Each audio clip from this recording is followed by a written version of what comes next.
Hey guys, welcome back to the longest and most costliest P76 restoration you're probably ever going to see. If you haven't already, probably go back and watch the first few episodes just so you can get up to date with where we're at. But basically we got all the panel shaping completed in the last episode, but I've got the bonnet and the boot lid in here all completely resurfaced and shaped. Jared and Lachlan have spent weeks just on these two panels alone. So I just want to get the micrometer on here, see exactly how much bog is in this because it does look like a lot. As you may remember, we took a lot of product off this, so what we're putting back on may look a lot, but I can assure you this little guy is going to give us the truth. All right, so we'll just begin around the outskirts of the bonnet.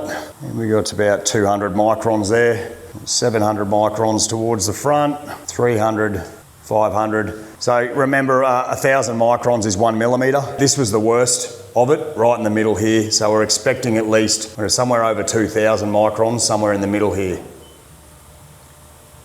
All right, well 1.8, pretty close. Okay, so not even quite 2 millimeters of bog in the worst area. That's really good. I know this boot's pretty good. Oh, hang on, no, we'll do this one here because we know we had a bit of a hit back here. Obviously bare metal, look at that, 0. So see where these gray patches are? That's bare metal, absolutely nothing on there. And then nearly 1 millimeter around the keyhole was pretty bad. Maybe not, well, I think this is Jared's mastery. It was bad, but he's shrunk it all and he's pulled it all out. He's just made it that much better. So yeah, there's bugger all in there. I mean, we took our millimeters all over this boot lid. We'll go back and have a look. There's right, almost on 1 mil. And there we go, we're over 1 mil now. We've got 1.24 mils. This is how big your boot lid repair is. It goes from this side of the keyhole all the way around here. I'm finally done. A lot of bog. We're having so much fun. Have a look at all this product. Jared's still fine-tuning the bog.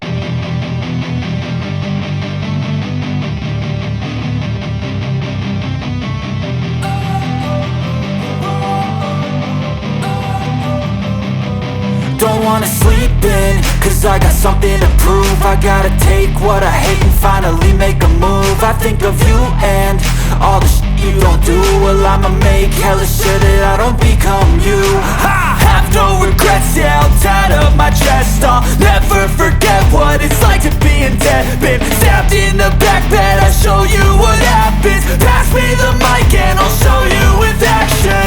I feel this pain, you already know. Turn that to gains, let my money show. It is done. Party on. Party on. I'm not going to wax and grease these panels. Don't soak up bog. It's not a good idea. I know it's clean. It's been sanded well and blown off well, so that's good enough for me.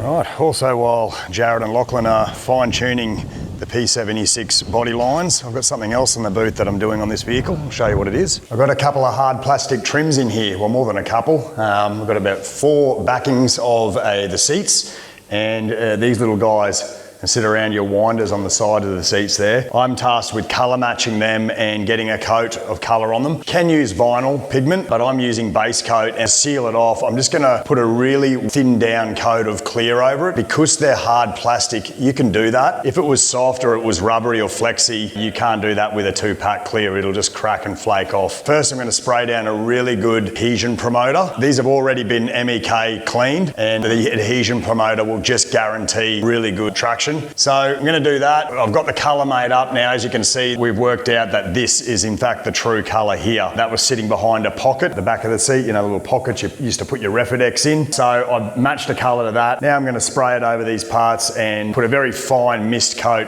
of thin down clear on it. And I'm using Protec plastic primer. It's just a clear product. Go straight in the gun with it. Try not to be that messy. Trying to do this while holding the camera, so it was a bit of a fail. All right, just got that at about 1.5 bar.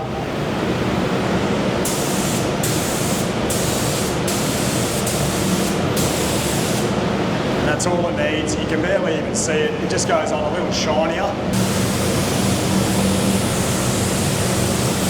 And whatever you don't use, just pour back in there. But what really frustrates me about this product, every time I buy these type of containers, whether it be clear, plastic primer, plastic cleaner, whatever it may be, hardener, they actually do come with a spout, but my suppliers never give me any of the spouts. I don't know why. I ask for them and I continue to get these, and I continue to make a big mess when I try to pour them into my guns and my pots. I think that's really frustrating. Let me know if that's the same with you guys. I wonder whether that's a little bit of a business strategy. They know that we waste product, they know that we over pour and we spill without them, and then obviously we have to reorder sooner and go through more product sooner than we should. So I wonder whether that's a business model that they have. Just want to see how my colour looks.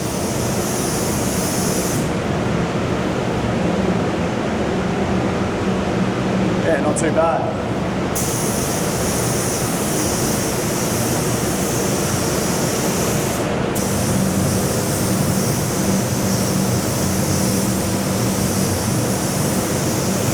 Right, now these plastic parts have a little bit of a shimmer about them. So what I'm going to do is I found some old speed clear. It's a very runny clear. It gets designed to go off extremely fast. I'm going to use that with some fast hardener, and I'm going to thin it down about 20%. So it's going to be really runny. And the idea is I'm just going to put a mist of it over the top just to seal it off. I'm not trying to do a full bodied glass coat. I'm just trying to do a sealer coat and make it look a bit factory. Now I'm going to spray this at a high pressure at 3 bar, and I'm just going to spray it on like a mist. So bringing my gun back a bit further.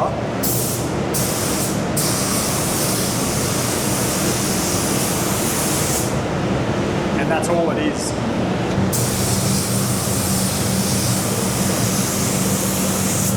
There's how they look outside. That speed clear is incredibly fast. It's only been 20 minutes and they're already handleable.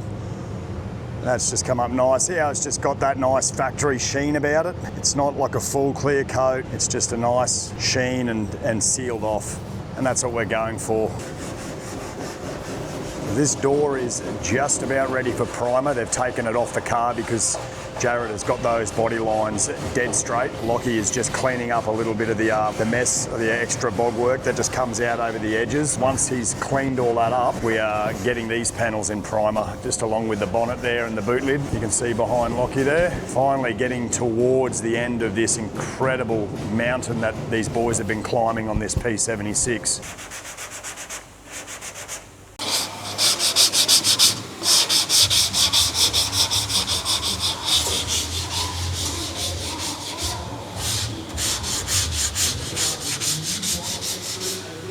Jared's just called me over because he's got this technique of getting perfect body lines. Now, I don't like using the word perfect because I don't think there's any such thing, but this man believes that using one of these, a tape measure, he can get perfect body lines. And Jared, rather than me explain to the audience, can you tell us how that is? What is it that you're actually doing? So pretty much tape measure, cut it to length, whatever you've got in that distance inside the arch there, right, flip it over. And so the dome side over, yeah. Dome side over, so you'll be putting it up against the panel. So, but first when you need to mark your points on each panel, so A pillar, B, C. So you can't just smack it on anywhere, you you've got just to mark it. So first of all you need to find your high points, either side, then put it on. Yep.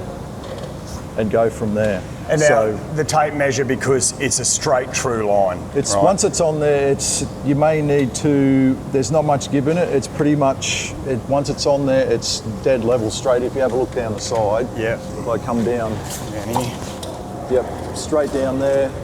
So it's pretty straight. Straighter than anything you're going to get with a fine line stretched piece of tape like I do. Well, that's it. It's just that tape. Well, that's what I've usually in the past just stretched a piece of tape along there and very carefully placed it. But this isn't moving. This is. So we will use the tape, but all this is doing is giving me a guide once I put the guide coat on. Yep. So whereas with the tape, you can try to get it on there and like you eyeball it and stuff, but it's still, It moves. It moves and it's not 100%. It's flimsy. All right, so let's just watch what you're about to do here. You've got some guide coat, Spray some guide spray can coat. U-pole. Yep. So we're just going to go along the top.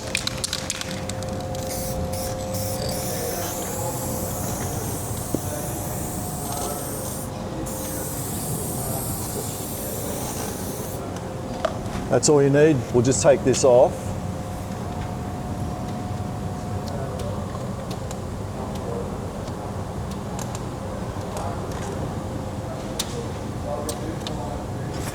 And that's the line. And that is our perfectly straight line all the way along. Yep. Yeah. So we've got the line, and what we do now, we'll run the line with tape.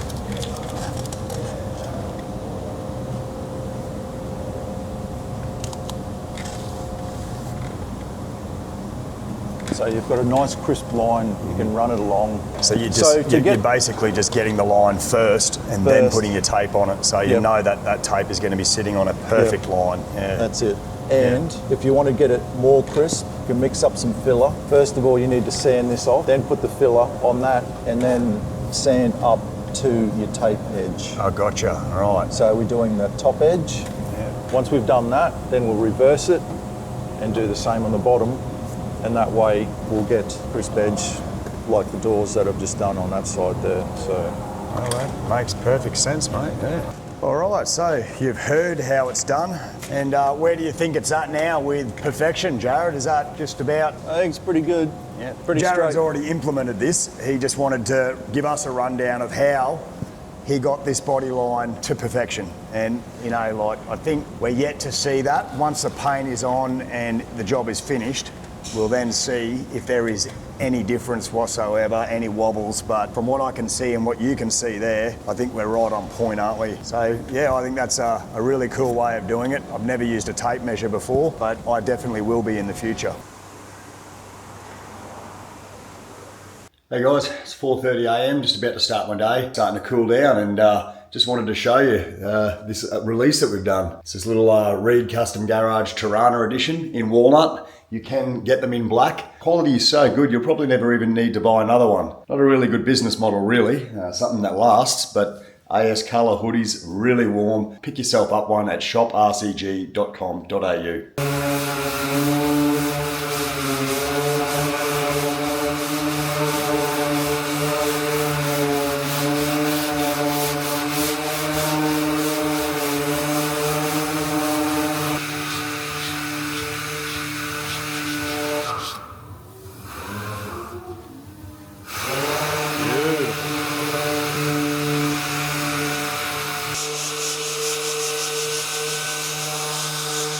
So this is where you've flipped the tape line to the bottom now. Yeah, we're doing the reverse. So we've got this side done. Bottom's done, doing the top. So now it's time to reverse it over, and we'll put the fill. We'll sand this back. Mm-hmm. So we can put the filler because you can't fill over guide coat. Doesn't stick to that at all. Yeah. So, and we'll do the same. So you've got to remember, every time you do this, it's always reverse tape the whole time to keep your line. Keep your line spot on. Nice there. Yep. So we're just going off that. Yeah, it's just going to meet up absolutely perfect with each panel too. And once that's done, filler, sand it back, get it all sweet. Keep your sharp edge. Don't go over it with anything harsh like a 180. I go like 240. Yeah. Just lightly, just take it off.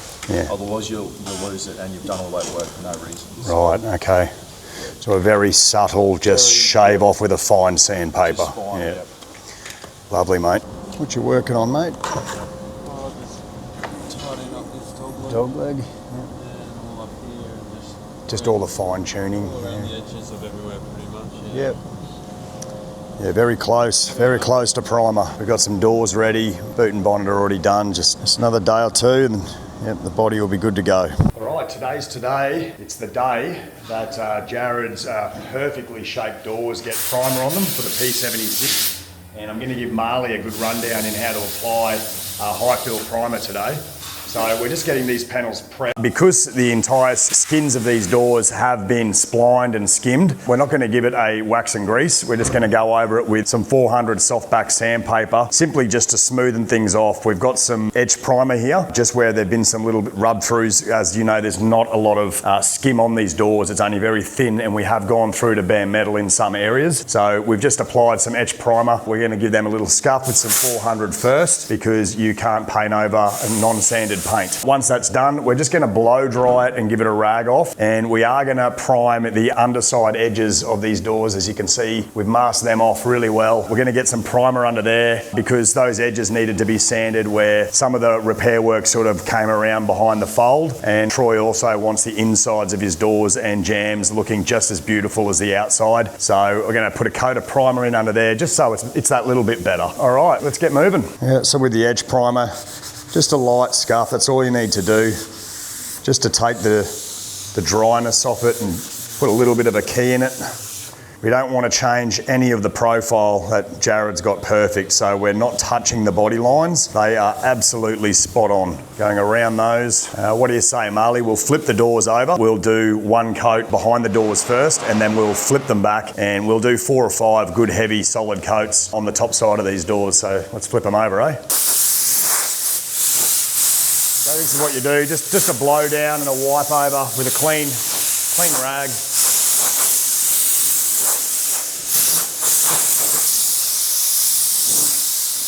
All right, so we flipped the doors over, and as you can see, there are just some little areas we've had to clean up here where there was some paint flaking and signs of surface rust. And we've just stripped them back, so we've got clean metal in some areas, feathered out paint edges all the way along, all the way around each door. And that's smoothened off now, so it's just going to make it so much better to get a bit of primer on this now. That's all been heavily sanded with 120, so primer's going to stick really well to the remaining paint on the inside of these doors. So let's mix up some primer, and we're going to put one heavy coat of high build primer on this side of the doors. Once it flashes off, we're going to turn the doors over, and that's when we'll do 4 to 5 heavy coats on the other side of the doors.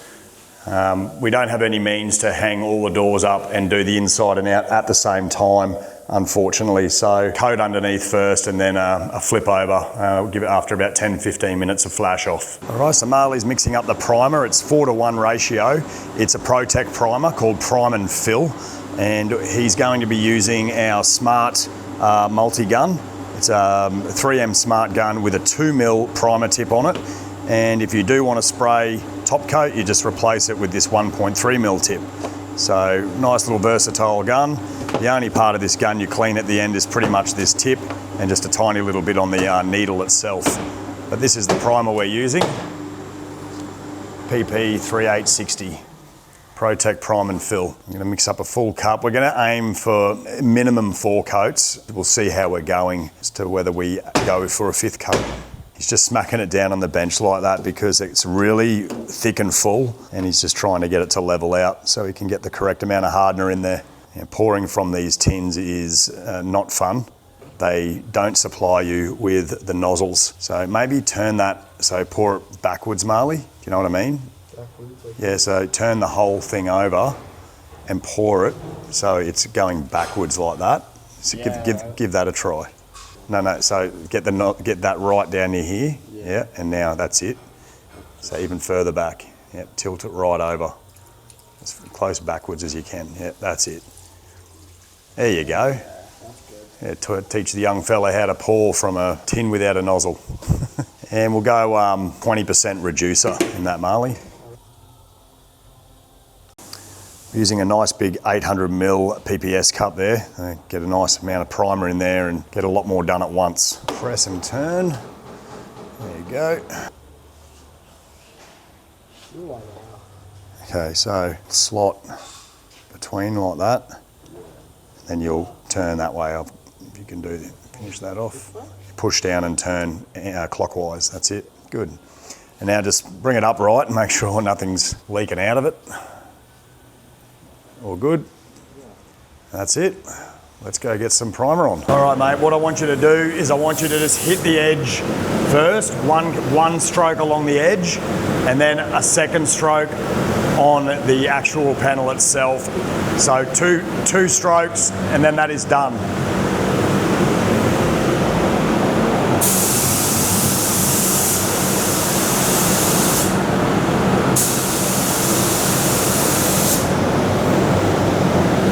Yeah, that's plenty. All right.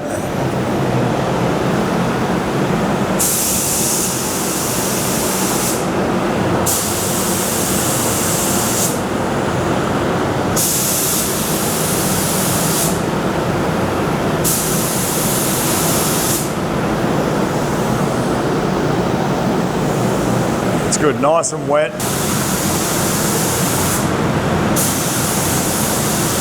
Giving Marley a bit of a rundown about the three fundamental things that you need to consider when you're applying down your paint, and that is the distance from the panel, the speed in which you lay it down, and your overlap.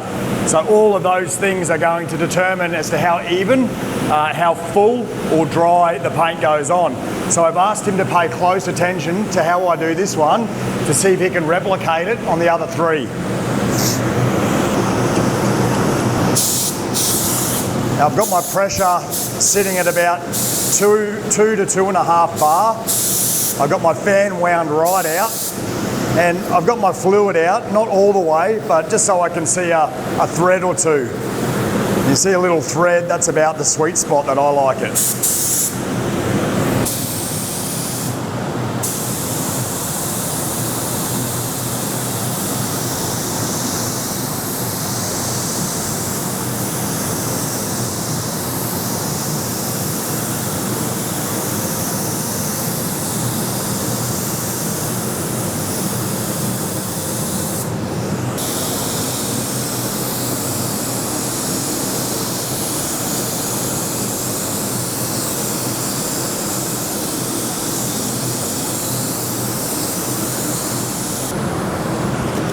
Well, as you can see, I like to put it on really wet.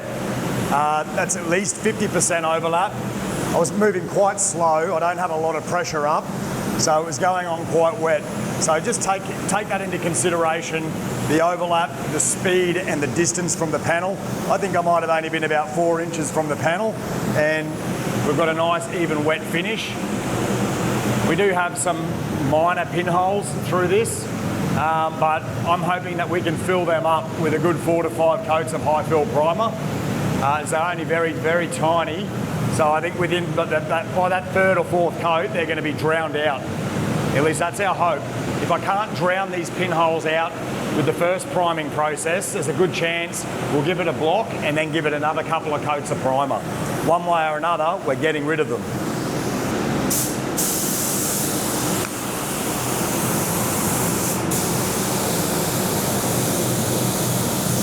Too much overlap.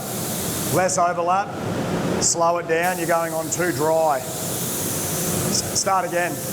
Start again from here. It's way too dry. I want you to slow down, a bit closer to the panel and less overlap. Better.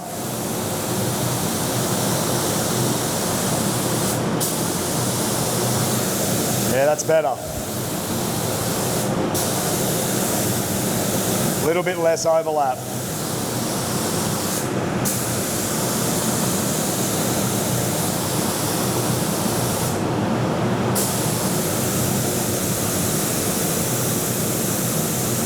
All right, go to the other side.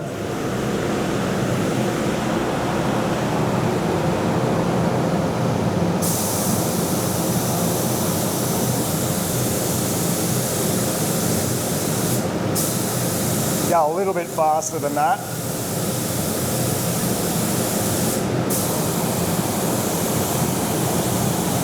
A little bit faster.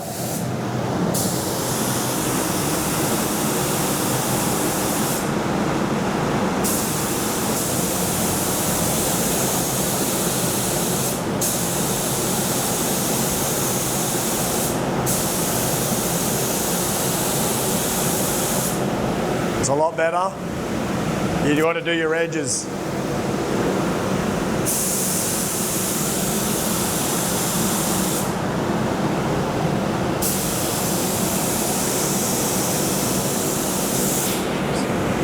gun. So it's more like that. So that's perfectly parallel to the panel. Bring it over. All right, I just want to show you how I drown out some pinholes. I'm at my 4th coat of primer now, and if you just come down here and take a look, we've got some pinholes there, and all I like to do is allow a tiny little drip of primer. Just going to squeeze my trigger and let a drip go there like that, and I'm just going to touch it into those little pinholes. Just like yay. There's another one there, get one at the bottom.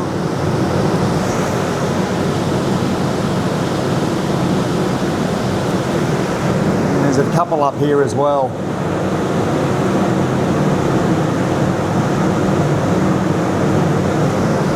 All right, so you just touch them in there, filling in those holes. All right, now we're going to let that flash off. There is going to be a little raise there, obviously, but we've got to give this a really good blocking anyway. So when we block that down nice and flat, those pinholes will be filled with primer, and we won't have to worry about skimming any bog over those pinholes after we've primed it. Can't see any more. So when it comes time to blocking this, I'll show you what I mean. We'll just be able to block that down nice and flat. And that's what it looks like when you spray another good coat over the top of those drips. Just little tiny raises there. And look, they'll dry off nice and rock hard over the next couple of weeks with the rest of it, and that'll all be blocked down nice and flat. Pinholes gone. All right, we fired it up. It's just about ready to go in the booth. Can you get a final blow off, get all this dust out of it? About 8 weeks of splining and sanding dust. Marley's already given it a good clean out, but we'll just go over it and give it that little bit more and get into that bad boy, get some primer on it and let it sit and forget about it for a couple of weeks. Sounds good to me. They've been sitting under a tree at some point. All this is getting redone. So seats, carpet, hood lining, door trims, everything's all going in new. I just like to de-dust everything just because, you know, pre-paint, the less dusty the job, the less chance that any particles of that dust are ever going to find their way onto the job. So I just like to really give it a good de-dust regardless of whether interior is getting redone. So when I was blowing this car off, I found a little bit of paint delamination. So it's stopped here. I can't blow any more of it off, so it's getting some bite. I've got some 120 here. I've just got to feather this out and give it a really good sand.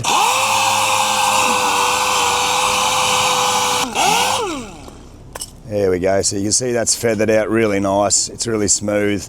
After throwing my coats of primer over that, you won't see or feel any of those edges. The rest of the paint's biting really well. Don't know why, it might have just had some poor preparation just done around here. So obviously, yeah, with the paint not sticking, it just hasn't been sanded enough prior in the previous job it had. Primer on this bad boy.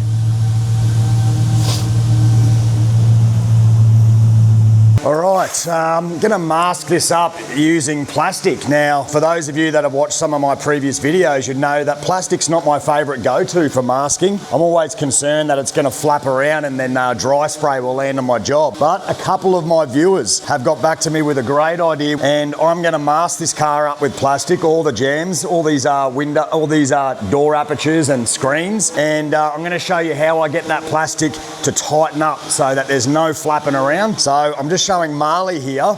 If you just come a bit closer, I'm just masking straight off the V-pillar trim.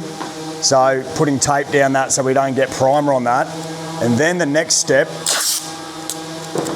is to run our 36mm tape off the back of that. So we've got our nice little sticky tape. We're gonna do that all the way around, and then we're gonna get our hand plastic and we're gonna neatly put it on there and cut around it so we've got our plastic there. Then I'm going to use a technique to try and shrink it. A couple of ideas thrown forward to me, so I thought, why not put it in a video and see if this is going to solve the problem of the flapping plastic and allow me to do it in a different way that might even be more efficient. Who knows? All right, let's get cracking.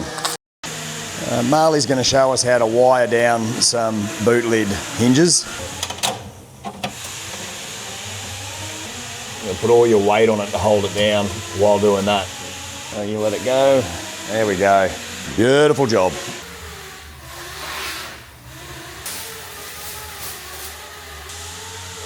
aim to do it as reasonably tight as I can to begin with. Don't buy cheap razor blades, guys. This thing couldn't cut butter.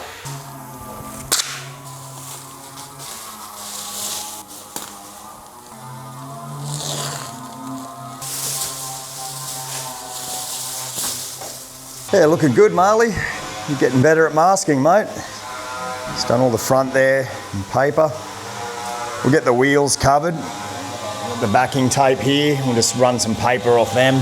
Won't bother with plastic on the wheels, just paper them off. All right, so we have all the windows, bonnet, boot and door jambs all masked up with plastic. And being a primer job, it really doesn't matter that the plastic's not super tight and gonna flap around a bit, because a little bit of dry spray landing on some primer isn't the end of the world. We're gonna be blocking it and sanding it anyway. It's mainly just for top coat that I worry about it. But because I have been suggested this way of tightening up plastic and making it friendly for top coat, I thought this would be a good little trial one to do it on and show you if it works or not. So I'm just told to use a heat gun and just apply heat to the plastic, and it will naturally want to shrink and therefore tighten.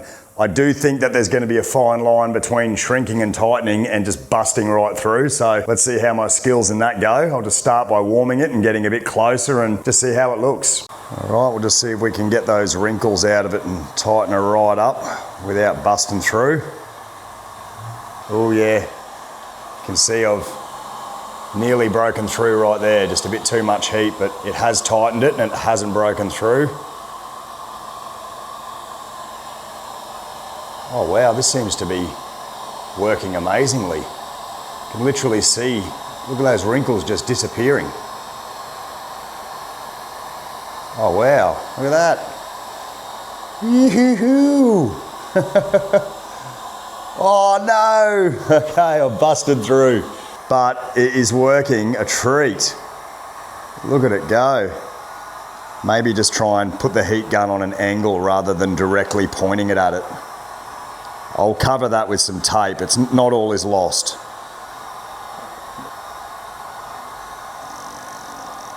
Come on, don't go there. It's working again. Geez, it's really just a fine line between it being too hot and not hot enough. There we go.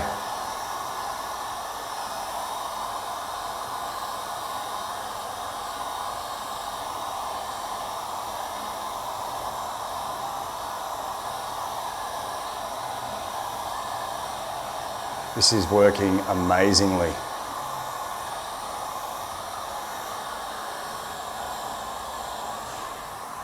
Wow, have you ever seen something so tight? It looks like glass. I would be so relieved and happy to paint top coat with plastic that tight. Just got to plug up that little guy and see if I can do the rest without busting through. All right, one thing to look for is, I guess by tightening it up, actually does want to pull the tape away as well from where it's been anchored down. So I'm going to have to fix that at least. But look, the concept works. So to my viewers, I had a couple of, I think maybe 2 people said, try this. Try using plastic and heating it up and it'll stretch it tight. And look at that, it's worked beautifully. Like, that is so tight. You could bounce a cricket ball off that. I'm not going to though. That is so cool. Just do that with the rest of it now. Like I said, it doesn't really matter. I'm priming this up, bit of primer, bit of whatever dry spray on the primer is not gonna matter. But that's just a really good demonstration there of how to tighten up plastic. All right, so this is the first coat of what will be 4 very full and thick full coats of primer.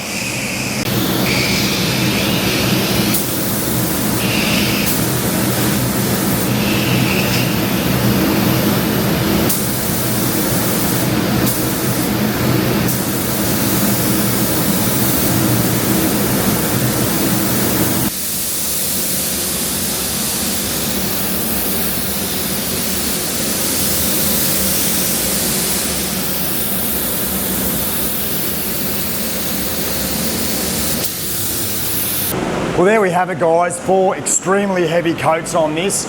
I filled out a lot of pinholes because this was such a big, straightening job with body fillers. There were always going to be pinholes, but I filled, I reckon, 90% of them.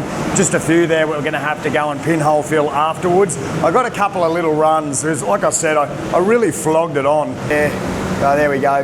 So I've got a run there, but there's so much primer on this, I'll be able to block that out really easy. It doesn't scare me, it's all good. And there's a few little pinholes that I've started to drown out. You can see they've been drowned, but may just need a little filling afterwards. Couple there that, still not quite filled in with the primer. But I don't want to put any more on. I don't want it to be too flogged on with primer. I don't want too much product on this car, and 4 is going to be plenty to block it straight. As you saw, Jared and Lachlan have put in so much effort to get this car super straight. Just want to get my GMH guide coat on straight away.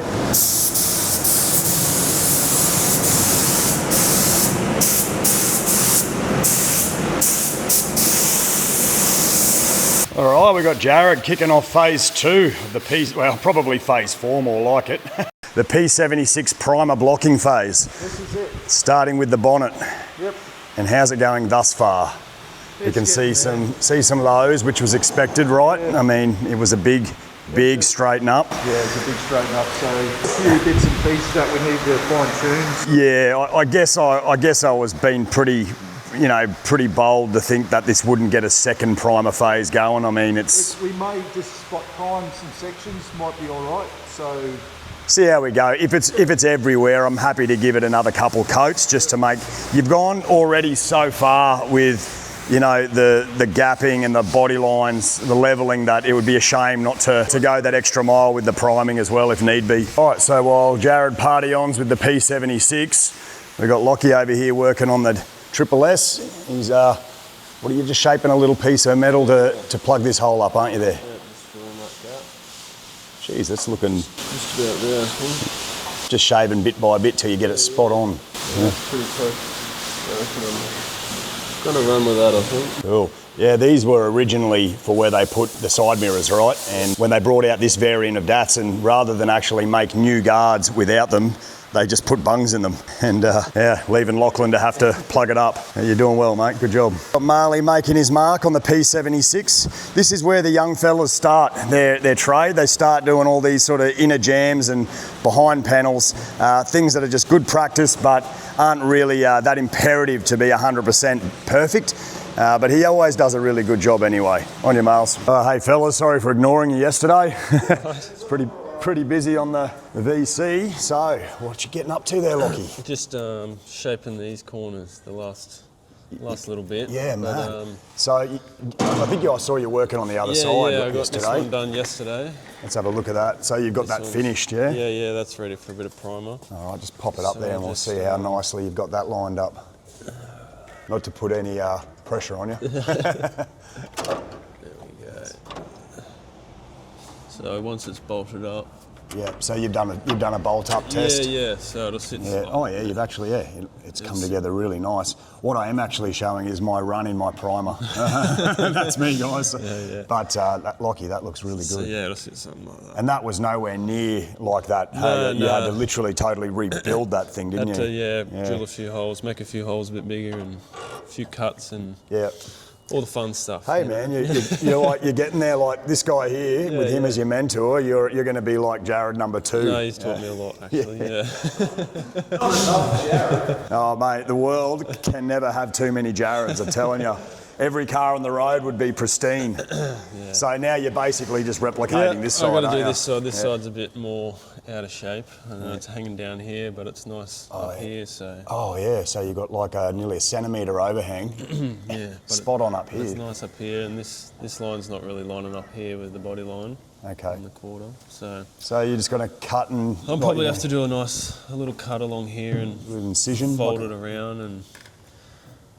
Tack it back together. You boys are surgeons. The car surgeons, I'm going to call yous. Yeah. All right. And Jared, mate, what did you get up to yesterday on the P76? What did I do? I've been doing the blocking back on the primer now. Yes, So the boot's pretty much done.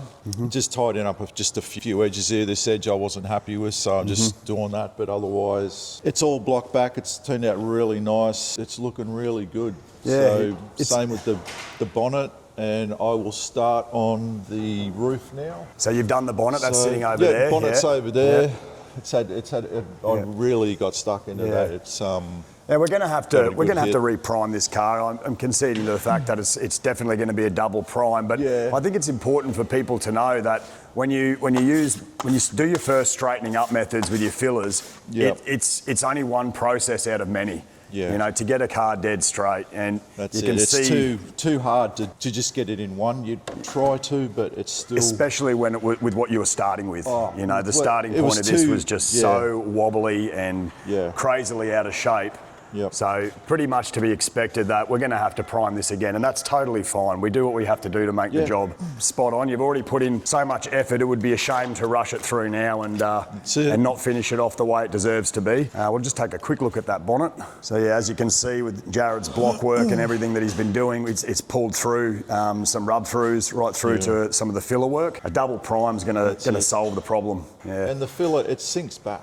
Once the primer's on there, you block it straight up, you can really see what's sunk back and what hasn't. So, and this is sat for a good couple of weeks, hasn't it? Just curing on there. Yeah, it's sat. So it's kind of what you got to do, don't you? Because I mean, I always liken it to, say you take a cake out of the oven and it's nice and plump and fluffy, but it's evaporating, like it's cooling, and all the molecules are coming out of it, and then it starts to shrink. Yeah. So paint's very similar. It does the same. At first, it's nice and plump and sits nice and full, but over time it gasses out. Like I said, it shrinks out. Got to let it out, and once you've got that all out, give it a good hard start sand. Going again. So go again until you get it flat as. All right, boys. Well, no more interruptions from me. I'll let you keep going. What do you say, Jared? Party on. Now begins the start of the reprime on the P76. I asked Jared how many coats he thinks that I'll need to put on this in order for us to not have to do a third prime, and he believes 2 good full coats. He just asked me to put an extra coat, starting with a little patch on each rub through. So where there is actually visible bog that's come through, filler, I'm going to put a little patch on. We're going to let that flash off, so that's got 1 coat that's sinking back into that. And then I'm going to do 2 full wet coats after that. Jared believes that'll be plenty to finish off this job.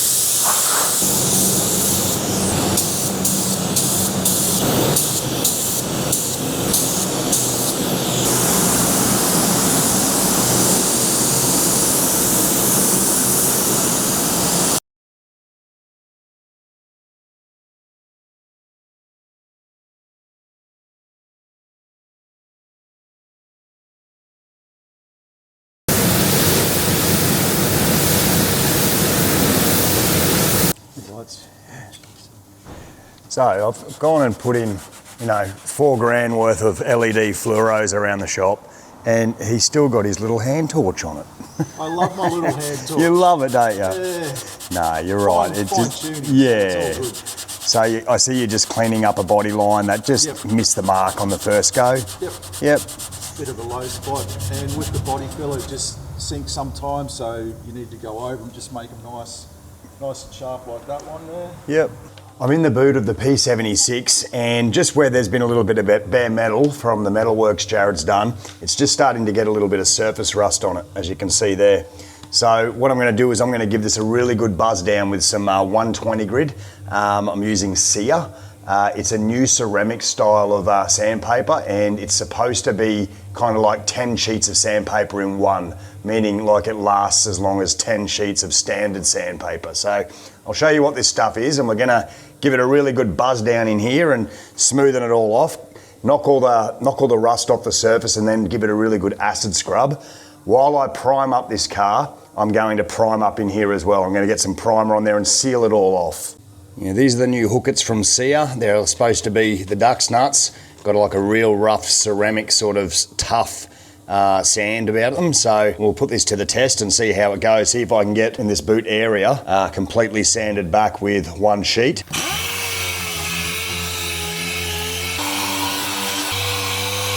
Well, it was very foolish of me to think that one piece of ceramic sandpaper could sand all this floor. This floor is completely covered in sound deadener. I didn't notice at first, but yeah, it's got a very big thick layer of sound deadener over it, and as soon as you touch it with the sandpaper, it totally clogs it up. But I have managed, out of about 10 pieces of sandpaper, managed to give it a good enough sand that it will now be able to be recoated again. All right, with all the sound deadener in there, I'm going to take a little bit of a different course of action. First of all, I have deoxidized it. I've scrubbed it. The bare metal has been treated. I'm going to put a bit of etch primer on the bare metal areas, and then once that's dry, I'm going to spray some Stone Guard over it. Given all the sound deadener that's in there, spraying primer directly over that, like a hard 2-pack, over a softer surface could result in a lot of cracking afterwards. So I'm just going to give it a really good stone guarding, and maybe after that we'll get a little bit of colour over the top with a light coat of clear. Try and get a little bit of that factory look coming back. But I think that's the only way we're going to be able to tart up the inside of this boot, is to do it that way. Unless you go back, sandblast it all off, all that sound deadener, and start again. This is really the way I'm going to do it to try and bring it up and make it look really nice. So starting with a little bit of etch on the bare metal. There's not a lot of bare metal, just where Jared's done his sections from the outside coming through there, where the bumper bolts go. We actually do have to put in another, we've got to drill in another bolt. We've only got the one there, and we've had to plate over another rusty one, so we'll have to drill that in later. And then there's just some random bare metal sections through here, which I'll get a bit of etch on.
Well, there we have it, a heavily sanded, rust treated, stone guarded boot floor that can be painted over. This is a paintable stone guard, and I think that just looks tremendous. Well, there it is, 3 heavy coats of primer, and I hope that is the last primer we have to do ever on this vehicle. Jared and Lockie are super keen to move this car onto paint shop, and I'm super keen to get some paint on it, and I know the owner is too, so let's hope that the next thing you see is paint going on. All right, we've got the young lads here just getting all the undersides of these doors ready for paint, because I'm deciding I'm going to etch up behind the doors and in the door jambs first with colour, and then we're going to hang the doors on the car, line them up really beautifully and block them together so that the body lines between the, you know, the guards, the doors and the rear quarter panel are just absolutely irrefutably perfect. Jared has spent far too much time on those body lines to run the risk of painting these doors off the car, and then when we hang them, they're just not 100% perfect. So that's the way we're going to do it. These boys are getting these doors ready, and then we're going to see first colour go on this P76 this week. So that is very exciting. Well, it's Wednesday the 20th of May. It's a day that will go down in infamy here at RCG, because it's the day that this P76 will see its first colour. And I, for one, am excited. And I'm excited because we are coming to the tail end of this marathon restoration, and the colour is Omega Navy. And I'm so glad that it's still here registering in my system, as it is getting to be quite an old and not commonly used colour anymore, and sometimes they do outdate. So glad it is still there and I can mix this colour to paint the insides of these doors. Let's get it on.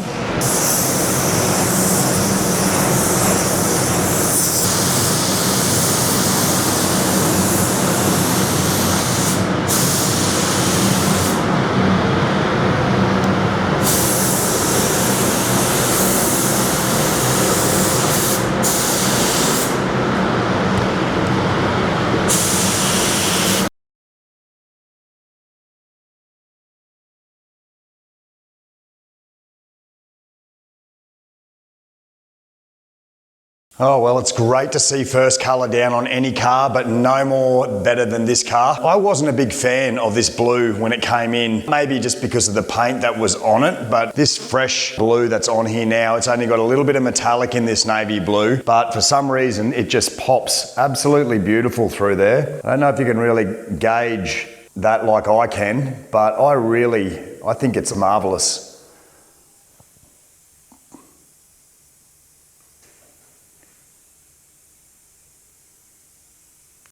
Yeah, I'm sure you can agree with me. That looks so much better than when the car came in, the blue that was on it. I mean, it's technically the same blue, but just fresh with a nice glassy coat of clear and just that little bit of metallic in there popping. It looks beautiful, just absolutely amazing. Well, another reason I like seeing first colour down is because it gives me a real good indication of how nice this car is going to look once it's entirely resprayed. So that's not too far away, guys, so hang in there. So the doors are done and we're now getting the door jambs ready to be done. Marley's been working very hard all morning for that. He's been sanding them very well. And what we're also going to do is we're going to do in the boot jambs and under the boot lid and in the boot at the same time, so we can shut that boot lid and do it as a closed door respray. Now, the reason we're not taking the boot lid off is because every time we do and put it back on, it seems to just shift a little bit here and there and the gaps tweak a little bit out. So by leaving the boot lid on and doing this on, we can still make it look beautiful, but know that every time that boot lid shuts, it's going to be perfectly leveled to the rear quarter panels and the gaps are going to be spot on. So this is a process that is called edging up the jambs. We have all the jambs ready to paint, so that way when we put the doors on, we can do this car as a closed door respray. Now what I've done here is I've just done a soft edge of tape, so that'll allow a little bit of the paint to go onto the rear quarter panel. And when we block and prep the rear quarter panel, it'll be done right through that little bit of a soft edge, and then we'll be able to soft edge on the inner jam when we paint the outside of the car. I'm also going to edge up in the boot jams, under the boot lid and the boot floor. I'm even going to splash some paint on the beaver panel. I really only want to do the outer body panels when I do my closed door respray. I don't want to have to worry about spending time on the beaver, so that's getting done now, so I don't have to worry about it again. I've got our door spacers hanging up. We're going to give them a coat of paint just to give them some protection. And again, this side, all door hinges on are all going to get a good coat of paint as well, along with the little nuts as well. So let's get it done.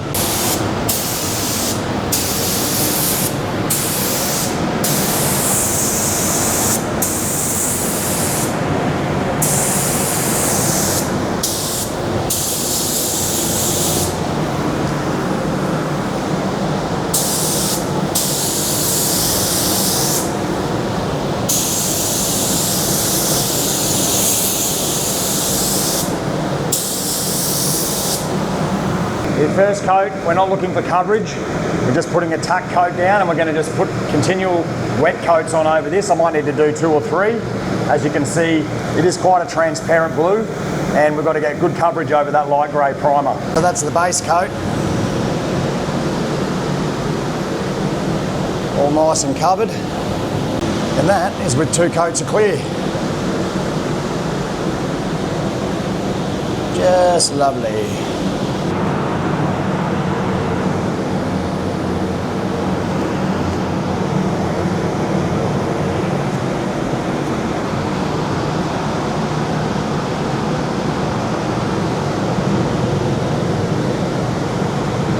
We've been getting close to the next phase of shaping this P76. That is the primer shaping. So Jared and Lachlan are putting the doors on the vehicle now. Jared's worked too damn hard on this panel body shaping for it not to continue with the doors on, just to get those body lines 100% on point.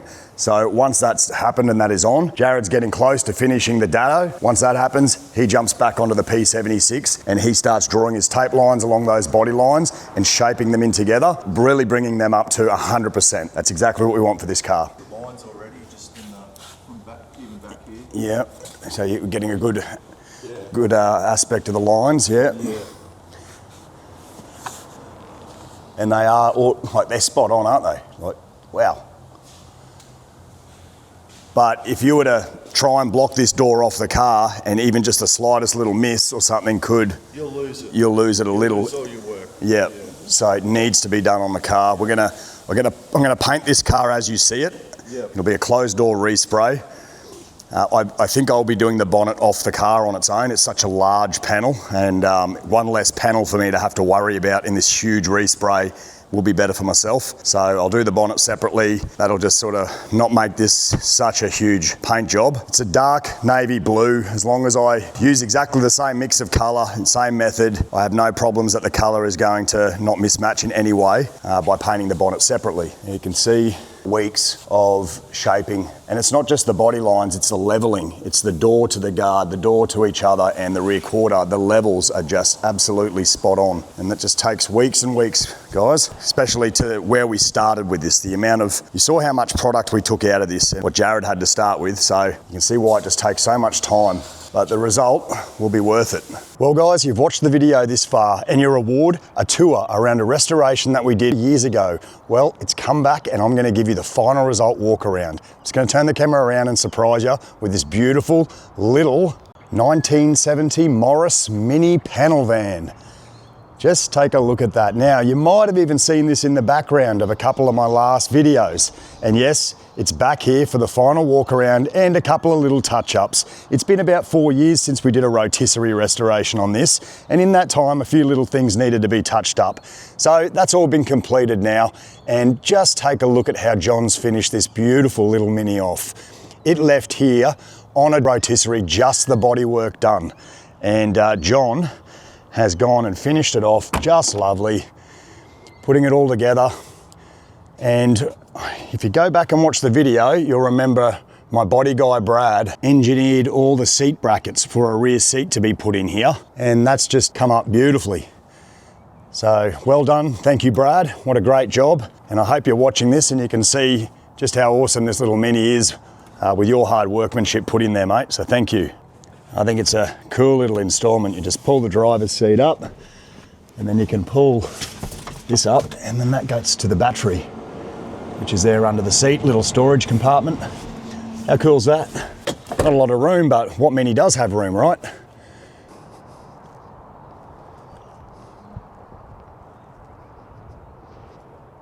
This Mini's about to head home, and I'm about to head down to the Cooley Rocks On Festival to check out some beautiful cars. As always, guys, a huge thank you for your support. Don't forget to hit that like button and even give me a share if you can. It really goes a long way, and check out the merch. Anyway, see you on the next one.